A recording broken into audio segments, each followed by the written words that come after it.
قرآن مجید فرقان حمید میں اللہ رب العالمین نے مشرکین منافقین کے لیے ایصال ثواب کرنا یا دعائے مغفرت کرنا اس سے منع فرمایا ہے۔ مومنین کے لیے دعائیں کرنے کا اللہ نے حکم ارشاد فرمایا ہے۔ مومنوں کو کیا حکم ہے کہ اپنے فوت شدگان کے لیے کیا کریں؟ دعائیں کریں۔ اللہ نے بلکہ تعریف بیان کی ہے ان مومنین کی جو اپنے سے پہلے ایمان والوں کے لیے مغفرت کی دعائیں کرتے ہیں۔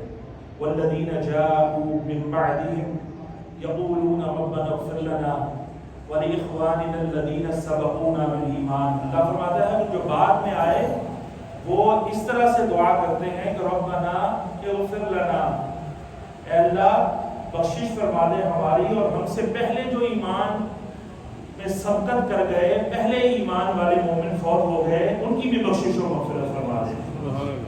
تو دیکھیے بعض لوگ کہتے ہیں کہ زندوں کا عمل مردوں کو نفع نہیں دیتا، تو اگر زندوں کی دعا سے فائدہ نہ ہونا ہوتا تو اللہ رب العالمین کیوں تعریف ارشاد فرماتا؟ یہ قرآن مجید کی دلیل ہے، اس کی کوئی آیت ضعیف نہیں ہے۔ قرآن مجید اللہ رب العالمین کا کلام ہے اور اللہ رب العالمین مومنین کی خود جو ہے وہ شان ارشاد فرما رہا ہے۔ اسی طرح جو آیت کریمہ میں نے خطبے میں پڑھی کہ ربنا اغفر لی ولوالدی، نبیوں نے دعائیں کی ہیں، اے اللہ ہماری بخشش فرما دے اور ہمارے والدین کی بھی بخشش فرما دے۔ اس میں کوئی تخصیص نہیں ہے زندہ یا مردہ کی۔ اے اللہ، اے ہمارے رب ہماری بخشش فرما دے اور ہمارے والدین کی بھی بخشش فرما دے۔ وَلِلْمُؤْمِنِينَ يَوْمَ يَقُومُ الْحِسَابُ، اور قیامت تک سارے مومنین کی بخشش و مغفرت فرما دے۔ اب قیامت تک آنے والے ابھی کتنے مومن ہیں جو آئے نہیں ہیں؟ اربوں آ کے گزر گئے، اور کتنے ہیں کہ جو بھی آنے والے ہیں؟ تو پیشگی وقت سے پہلے، ان کی پیدائش سے بھی پہلے، یعنی اپنی نسلوں کے لیے انبیاء کرام نے دعائیں مانگی۔ یہاں تو مسئلہ تھا کہ جو آ کر دنیا سے رخصت ہو گئے ان کے لیے دعا کی جائے کہ نہ کی جائے، تو اللہ رب العالمین تو ابھی جو آئے نہیں ہیں ان کے لیے بھی دعائیں منگوا رہا ہے اور اس کی تعریف ارشاد فرما رہا ہے، اسے قرآن کا حصہ بنا رہا ہے۔ تو جس طرح زندوں کے زندوں پر حقوق ہوتے ہیں، اسی طرح مردوں کے زندوں پر بھی حقوق ہوتے ہیں۔ یہ مردے کا حق ہی تو ہوتا ہے کہ جب وہ وصال کر جائے تو اس کا اعلان کیا جاتا ہے، اس کے دوستوں کو جمع کیا جاتا ہے، اس کے رشتہ داروں کو بلایا جاتا ہے، اس کی فوتگی کی اطلاع کی جاتی ہے، اور اس کے بعد اس کی تجہیز و تکفین کا معاملہ، اس کے لیے کفن دفن، اس کے لیے غسل، اس کو خوشبوئیں لگائی جاتی ہیں، اس کو نیا نویلا کفن پہنایا جاتا ہے۔ اگر ایسی کسی چیز کا فائدہ مردے کو نہ پہنچتا تو بتائیے کیا اسلام پیسے ضائع کرنے کا ہمیں حکم دے رہا ہے؟ اس کو تو پرانا کوئی لباس پہنا دے وہی کافی ہونا چاہیے تھا، لیکن حکم کیا ہے؟ جیسا لباس وہ زندگی میں پہنتا تھا، اگر قیمتی لباس پہنتا تھا تو اس کا کفن بھی قیمتی ہونا چاہیے، اور اگر غریب تھا، سادہ عام جو ہے لباس پہنتا تھا، تو اس کی اگر مال سے کفن کا انتظام ہو رہا ہے تو ویسا ہی، کوئی بہت مہنگے کی ضرورت نہیں ہے، اور اگر متوسط طبقے کا تھا تو اسی حساب سے اس کا جو ہے وہ کفن ہونا چاہیے۔ شریعت ہماری اس معاملے میں رہنمائی فرما رہی ہے۔ تو اگر کفن کا فائدہ نہ ہوتا تو کیوں پہنایا جا رہا ہے؟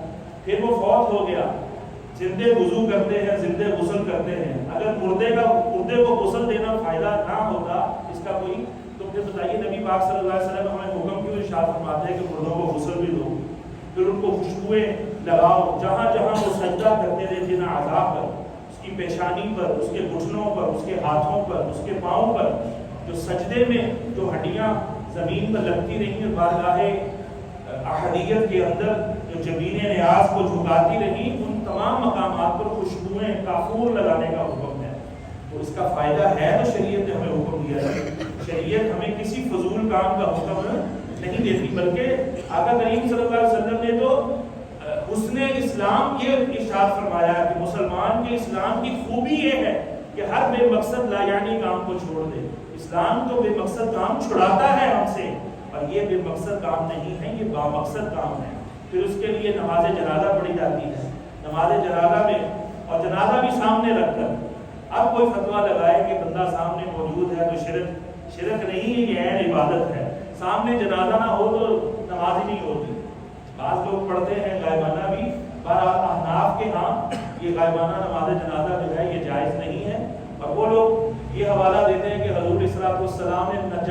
بادشاہ کا جنازہ پڑھایا تھا جب وہ مسلمان ہو گیا تھا، وہ حبشہ میں تھا، سرکار مدینے میں تھے، تو عام امتی اپنے آپ کو نبی سے ملانے کی کوشش کرتا ہے۔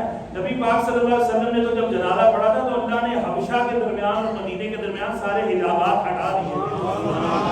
سرکار تو جنازے کو دیکھ رہے تھے اور جنازہ پڑھ رہے تھے، تو کیا ہم جب جنازہ پڑھیں گے کسی کا غائبانہ تو ہم میت کو دیکھ رہے ہیں اگر وہ امریکہ میں بیٹھے میت ہے؟ ایسا نہیں ہے۔ تو ہر عمل اپنا نبی پاک کے ساتھ ہم جوڑ دیں، ایسا نہیں۔ حضور کے بعض خصائص ہیں، ان کا تعلق آپ صلی اللہ علیہ وسلم ہی کے ساتھ خاص ہے، تو ہمیں اجازت نہیں ہے ہم سامنے میت رکھ کر جنازہ پڑھتے ہیں۔ غائبانہ نماز جنازہ فقہ حنفیہ کے اندر ہمارے امام نے جو قرآن و حدیث کو سمجھ کر ہمیں جو مسئلہ ارشاد فرمایا ہے اس میں یہی ہے کہ جنازہ سامنے ہونا ضروری ہے۔ اگر کسی حادثے کا شکار ہو گئی ہے میت تو کم از کم اس کا دھڑ اور اس کا سر صاف ہونا ضروری ہے، نچلا دھڑ جو ہے وہ نہیں بھی ہوگا پھر بھی جنازہ اس کا ہو جاتا ہے، لیکن یہ شرط ہے، جنازے کی شرط ہے فقہ حنفیہ میں کہ سامنے کیا ہو، میت موجود ہو۔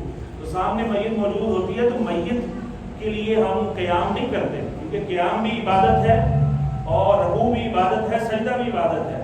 تو نماز جنازہ چونکہ دعاؤں کا مجموعہ ہے، اس میں رکوع و سجود نہیں ہے، تو لیکن قیام عبادت یہ تو ہوتی ہے نا۔ لوگ کہتے ہیں نا آپ ہاتھ باندھ کر سرکار کی جاریوں کے سامنے سلام پڑھیں تو روکا جاتا ہے، ابھی روک رہے ہوتے ہیں، نہیں کرو نہیں کرو، یہ جائز نہیں، یہ شرک ہے، کیوں جی یہ نماز کی حالت ہے۔ حالانکہ امام مالک رحمۃ اللہ نے فرمایا کہ اور فقہا بھی فرماتے ہیں کہ سرکار کی بارگاہ میں کھڑے ہو کر جب سلام پیش کرو، پوچھا گیا کیسے کھڑا ہوا جائے، انہوں نے کہا ایسے ہی کھڑے ہو جیسے مصلی نماز میں کھڑا ہوتا، ہاتھ باندھ کر۔ اور دیکھیں اپنے میت کے سامنے ہم ہاتھ باندھ کے کھڑے ہوتے ہیں کہ نہیں کھڑے ہوتے؟ تو یہ شرک ہے کیا؟ بولیے۔ بلکہ ہم عبادت کر رہے ہوتے ہیں، کس کی؟ اللہ کی۔ کس کی کر رہے ہوتے ہیں؟ اللہ کی۔ تو یہاں عام مردہ ہے اور اس کے سامنے ہاتھ باندھ کر کھڑے ہونا شرک نہیں ہے، عبادت ہے۔ تو جہاں سید الاولین والآخرین سید الانس والجان اپنے مزار پر انوار میں تشریف فرما ہے، جلوہ فرما ہے، وہاں ہاتھ باندھ کر اگر کوئی درود و سلام پڑھے تو وہاں پر شرک کہاں سے نازل ہو جائے گا؟ ہے یہ سوچنے کی بات، اسے بار بار سوچنا چاہیے۔ تو بہرحال مشرکین کے لیے دعائے مغفرت کی اجازت نہیں، منافقین کے لیے دعائے مغفرت کی اجازت نہیں، مومنین کے لیے دعائے مغفرت کرنا ان کو نفع دیتا ہے۔